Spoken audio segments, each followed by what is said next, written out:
Yo, what's going on, everybody? Welcome into another episode of Mets Daily on the Fan Arch Network. John Saponaro here with you today and every day to talk about our New York Mets. And of course, before we get started, a quick shout out goes to our friends over at Kalshi for sponsoring the video for a limited time. Use the code FANARCHBASEBALL on the Kalshi app to get $10 when you trade 10. Yesterday did not go the New York Mets way, to say the least. There are several things to get into about this game, but the bottom line is it amounts to what was another frustrating loss.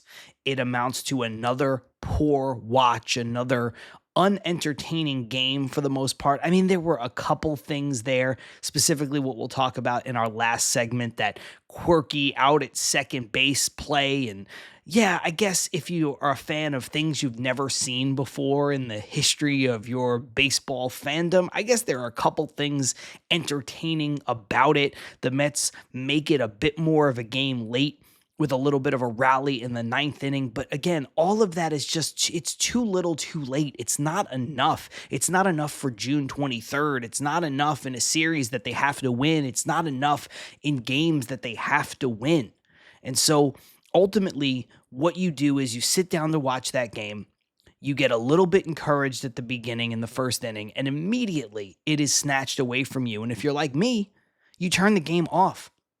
I got so frustrated after that second inning with Kodai Senga, and we'll talk about Kodai Senga in the second segment, that I had to turn the game off. I just could not sit through it any longer. And eventually, probably because I host Mets Daily, probably because I co-host Till Mets Do Us Part, and probably a little bit just because of my own morbid curiosity and the fact that I just can't stay away from the New York Mets regardless of how bad they are. I checked back in, I tuned back in, I listened on the radio for a little bit while I was out in the car running and picking up dinner.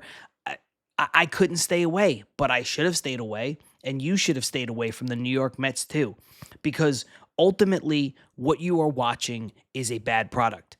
Baseball is supposed to be entertaining. Sports are supposed to be entertaining. Sports are supposed to be a release. They're supposed to be a relief from what's going on in your regular life. They're supposed to encourage you to sit down and watch and forget about work and forget about the kids if you have kids. And it's just supposed to be a thing that is entertainment. It is unscripted. There is nothing like sports. And when you have a team like this 2026 Mets team, it feels the opposite. It feels tedious. It feels like you know what's going to happen before it happens. We could talk about Kodai Senga in a moment, but specifically with him, he comes out in the first inning. He strikes out 3 hitters, I believe, and he looks really good. He's hitting 99 on the gun. He's sitting 97, 98. He's decisive. He's aggressive in the zone. And for me, and I'm sure a lot of you felt the same way, I was happy, but I wasn't encouraged because I said, this is not going to last. I said it to myself. I was like, there's no way that this version of Kodai Senga is going to endure because I've seen it too many times before. And that's why I brought up the unscripted portion of it. You don't want sports to be predictable to the negative. You don't want to sit down and say, well, if the Mets get down 3 runs, they're going to lose. Well, Kodai Senga was good, but I don't believe it. I don't buy into it. You don't want to have those feelings. You want to sit down and watch a baseball game in this case and say, I don't know what's going to happen. Could be good, could be bad, might be exciting, might be a little boring, it might be whatever. But this Mets team has just become the same thing almost nightly, almost daily. Every once in a while, there's a blip. Every once in a while, there's an exciting game. There's a big offensive outburst. There's a great pitch game like Nolan McLean against the Reds in his last turn. But by and large, you sit down to watch these games, you know if the Mets get down early, and they probably will, that they'll probably lose that game. You know the offense will roll over and die. You know that at least over the last month or so, they're not going to get any kind of good pitching in the starting rotation. It's just, you know what you're going to get, and what you're going to get is not good. And that second inning is a microcosm of the entire season. Kodai Senga gives up 5 runs in the top half, and then in the bottom half, the Mets are down 5-0.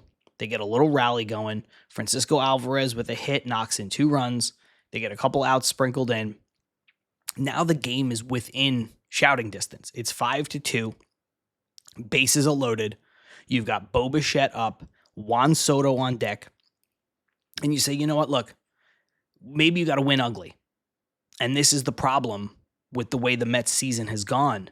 You sit there and you say, okay, this is not great, but a good team is going to figure this out. Edward Cabrera, not having a great season, not a great pitcher. He leaves the game with what looked like a pretty ugly injury. At least it's going to keep him out for a while, but I digress. But you sit there and you say, this is a game, maybe you got to win it ugly, and a good team will win it ugly. So again, they get 2 runs in. They're down 5-2. Bo Bichette's up, 2 outs, Juan Soto on deck. You say, okay, maybe we're going to make it a game right here, right now. We got punched in the mouth. We're going to punch right back. And Bo Bichette strikes out on an 0-2 slider, 89 miles an hour, sitting up in the zone, barely moved, on a tee, swinging for the fences, and he just swings right through it. He just flat misses it. And you know, on this show, I've been a huge supporter of Bo Bichette, and I will continue to be. I think he's going to be fine. But again, it's not going to matter more than likely because the Mets aren't going anywhere in 2026. If I told you that another team had the bases loaded, one of their best hitters up, and the starting pitcher threw a hanging slider, you would say, pretty good chance the Mets scored some runs right there.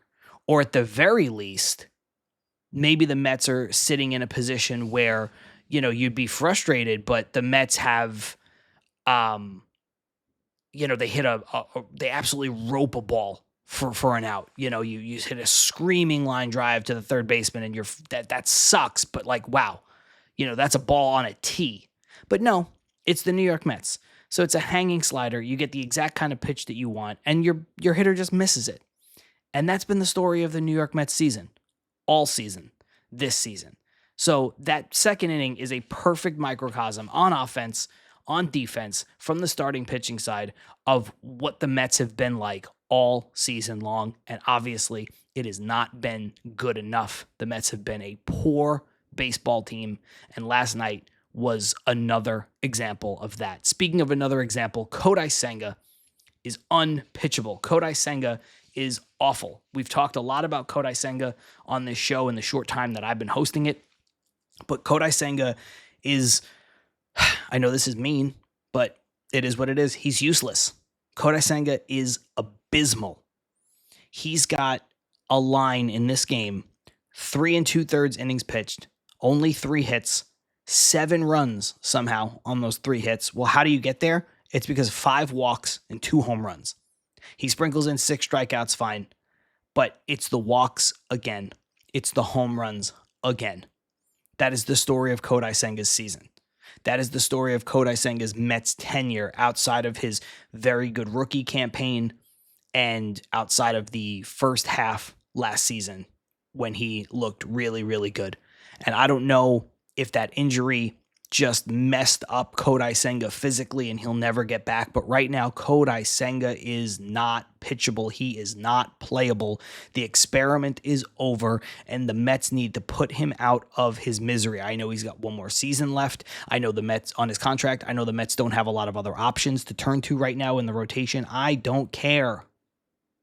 Kodai Senga is too bad to play. He is so bad, he is not a major league pitcher right now. Will he find it? I have no idea. Will he find it somewhere else? If he does, God bless him. It is too late. And this team needs to put their foot down on someone.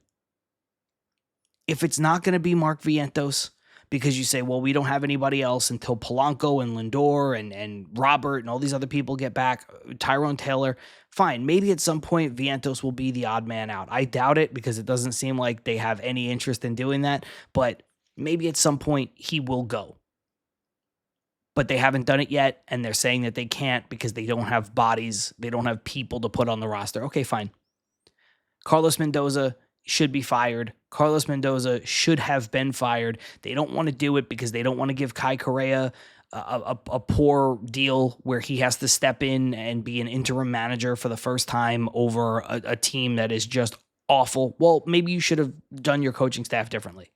They don't want to give the job to Carlos Beltran because they don't want to give Carlos Beltran a managerial job for a team that's going nowhere in a season that he is going into the Hall of Fame as a New York Met. I understand that. They do have Andy Green on this staff. You could go in a different direction. Andy Green's been a manager before. You could just have him be the interim guy, and then you could figure it out for next season. They seem like they don't want to do that either. So whatever. That's on them, right? These are all bad decisions, but there's a little bit where I understand it. With Vientos, I think it's a bad move, but I understand it. I would have cut him weeks ago. With Carlos Mendoza, I would have fired him months ago. But I understand it. I don't agree, but I understand it. They don't want to put the franchise, they don't want to put the team in the hands of somebody who's never done it before and set them up for failure. I get it. Again, I disagree, but I get it. With Kodai Senga, their argument is going to be more of the same. Well, we don't have anybody else. We don't have anybody else to turn to. Christian Scott is hurt, although he's coming back, and he'll probably wind up taking Kodai Senga's spot in this rotation. Clay Holmes is hurt. Some other guys have been ineffective. They don't think Jonah Tong is ready. He's taken a massive step back as a prospect. They don't like Zach Thornton right now. They don't like Jack Wenninger right now. Fine. But I don't like Kodai Senga right now because we already talked about the horrible, disgusting, horrific line that he put out in last night's game. Well, what about his season? We've already talked about his season before. Well, it got worse. His unbelievably bad numbers after last night's game have gotten worse. Kodai Senga is now 0-6 with a 10.08 ERA in 27 and 2/3 innings pitched. He's given up 31 earned runs, 9 home runs, 22 walks. He almost has as many walks as he does innings pitched, and opponents are hitting 284 against him. That is terrible. You're telling me, as a franchise, as an organization, you wouldn't rather just see Jonah Tong and what he can do? You're telling me you wouldn't rather just see Zach Thornton or Jack Wenninger? You're telling me you wouldn't want to just see what happens at this point? Because, look, I know that they're based on David Stern's press conference and based on David Stern's conversations and all of this that he had before the game, I know that they think that they're somewhat still in it. Hell, even yesterday's show, I talked about the path over the next 20 games of how the Mets could find their way back to not the playoffs, just relevancy through July and August. Forget about September, just making a little bit more of a season of this thing. But at this point, I almost don't even care. Because what else? What are they going to do? They're going to try to cobble together a season with Kodai Senga and a 10 ERA, 0-6, 284 batting average against. I mean, this is something that you and I could do in the major leagues. Obviously, that's a bit of hyperbole, but come on, man. Absolutely brutal.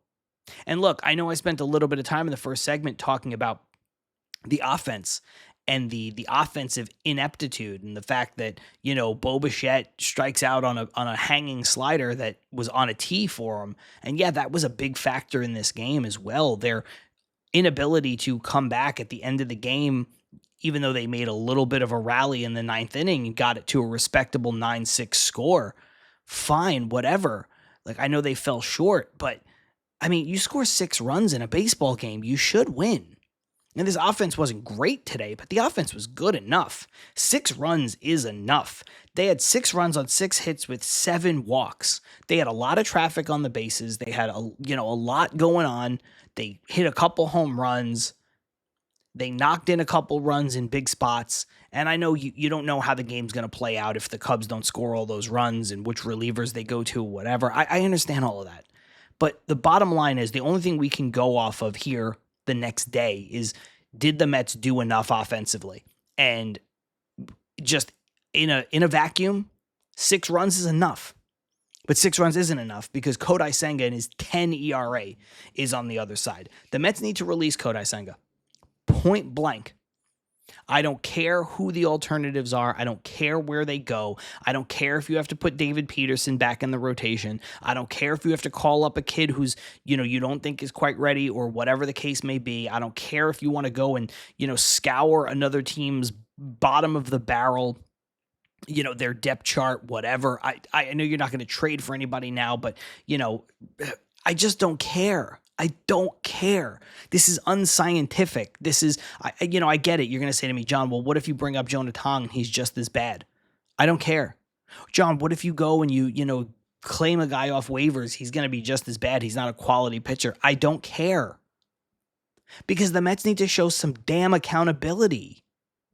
David Stearns needs to show that you can't come to the Mets and have a big contract and live off of reputation and pitch to a 10 ERA when the season is dying. Because Jonah Tong doesn't have that baggage with him. Some guy that they claim off waivers or some guy that they trade, cash considerations for is not going to have that baggage. Kodai Senga has that baggage. And right now he's been a terrible baseball player. He should be off the team by the time I'm recording this, but he's not. And that's a problem. And that's one of the biggest problems with the New York Mets. They just won't hold anyone accountable. Baseball season is here, and now you can trade every game on Kalshi. Right before I hit record, I went over to the Kalshi app, took a look at some of the things they have to offer. And of course, I don't know if you guys are going to sit through this, but the Mets are playing 2 baseball games today. So a team so nice you had to watch it twice. But I digress. The Mets are playing 2 baseball games today. The Mets have announced that Nola McLean will go in Game 1 of the doubleheader and Sean Manaea will go in Game 2 of the doubleheader. It is very difficult in Major League Baseball to sweep doubleheaders either way. It is very, very difficult to sweep a doubleheader. It is difficult to sweep a 4-game series. So I think at some point the Mets will get a win through the rest of this series, whether they get 1, whether they get 2, whatever the case may be. But I think the best odds for the Mets to pick up a win are in Game 1 of this doubleheader with Nola McLean on the mound. And so right now, if you go on the Kalshi app, you'll see that the Mets just winning Game 1 of this doubleheader is trading at 48 cents a share, which means $100 will get you $201. With Nola McLean on the mound, that gives the Mets as good a chance as any to walk away with a victory. So I like the value there. Again, 48 cents a share for the Mets to win Game 1 of the doubleheader coming up in just a little bit. $100 will get you $201 on the Kalshi app. On Kalshi, you're trading against peers in a live market, meaning there is no house. And as the probability changes, you can buy in and out of your position for a limited time. You already know. Use the code FANARCHBASEBALL on the Kalshi app to get $10 when you trade 10. Kalshi, trade on anything. Must be 18 and over. Restrictions and eligibility requirements apply. Event contract trading involves risks and may not be suitable for all investors. Prices, values, and available markets may differ from those mentioned.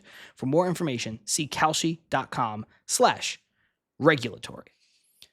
Now, of course, the Mets need to add injury to insult, of course, because that's what they do. Juan Soto leaves this game early in the 5th inning with what the Mets are calling left lower back tightness.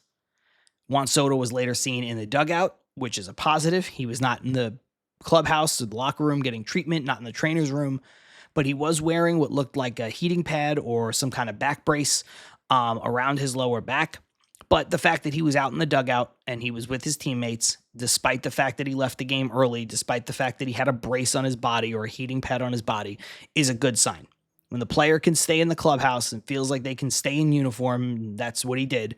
I think that's a positive. But again, it's just frustrating. The Mets are about to get Francisco Lindor back, maybe today, maybe tomorrow. And now they're dealing with an issue with Juan Soto again. These are 2 guys, Soto and Lindor, who have basically been the pictures of health for their entire career. I know Lindor had, the first season with the Mets where he went on the IL. He's basically played damn near every game since. He played through what was a really bad back injury. He played with a broken finger. I mean, Lindor was playing through so many different things. And this season, because of course it's this season, he can't stay on the field. And Soto, a guy who's been healthy, he misses a couple weeks. And you can't get Lindor and Soto on the field at the same time. And that's been a big part of the reason why the Mets are bad. Now, look, it's not all on them, and injuries happen, so you can't blame them. And these are two guys who, again, have been the picture of health. But it's just, it's laughable because I don't believe in curses. I don't believe in being snake bit. I don't believe in any of that. But you're telling me that right now, Soto and Lindor have played like 9 games together? And I don't think Soto's going to go on the IL or anything like that off of this. But you're telling me that Soto and Lindor have played 9 games together in 2026. Lindor is about to come back off the IL, and there's an injury for Soto. You can't make it up. I know there was a lot of comments on Twitter about, Soto hurt his back carrying the 2026 Mets. Yeah, we all thought it. But the bottom line is the Mets need Juan Soto.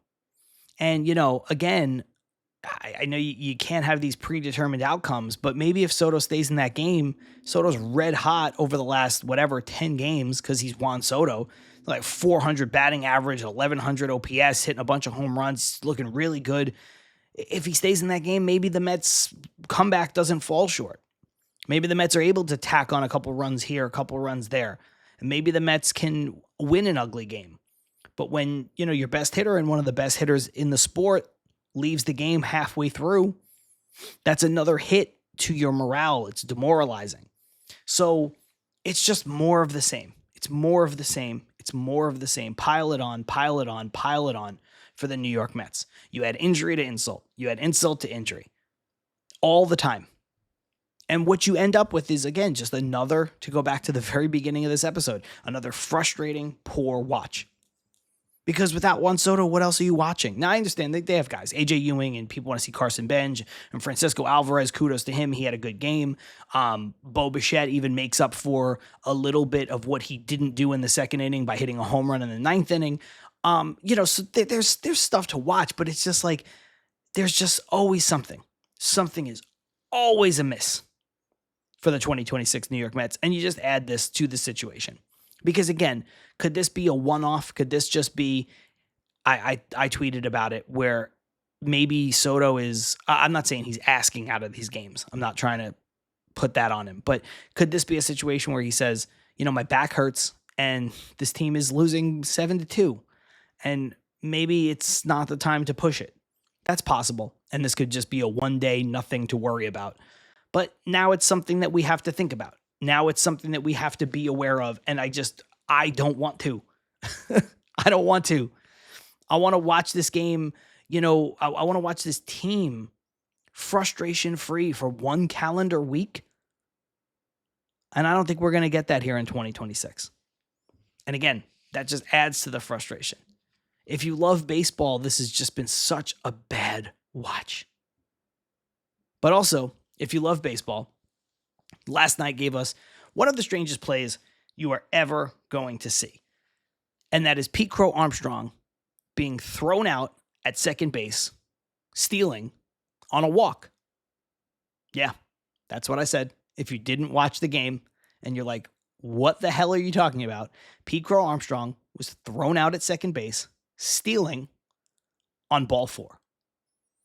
It was odd. I was in the car for it, which made it very, very, very confusing. I told you I keyed back in when I went to go pick up dinner. And I'm listening on the radio, and shout out to Keith Rad and Howie Rose. Keith Rad does a great job. Howie Rose is a legend. They're describing it, and the Mets come out and they review it, and they're kind of giving their 2 cents. They're doing a great job, but I was like, how in the world is Pete Crow Armstrong out at second base? It was ball 4. And for those of you who watched the game on TV, you kind of had the extra, or if you were watching this part of the game, you had the extra added benefit of seeing it, obviously. And again, those guys do a good job, but the description was what was odd. Basically, I'll try not to bog you down with the details, but basically what ends up happening is it is ball 4. Pete Crow Armstrong was running on the play. Alvarez, taking nothing for granted, throws the ball down to second base. Bichette puts the tag on PCA. He does get him before he touches second base. But that doesn't matter, of course, because he's awarded second base on ball 4 to the batter. What does matter is Pete Crow Armstrong's hand, as he slides in, hits the bag, and then slightly comes off the bag, and Bo Bichette keeps the tag down and maintains contact with PCA.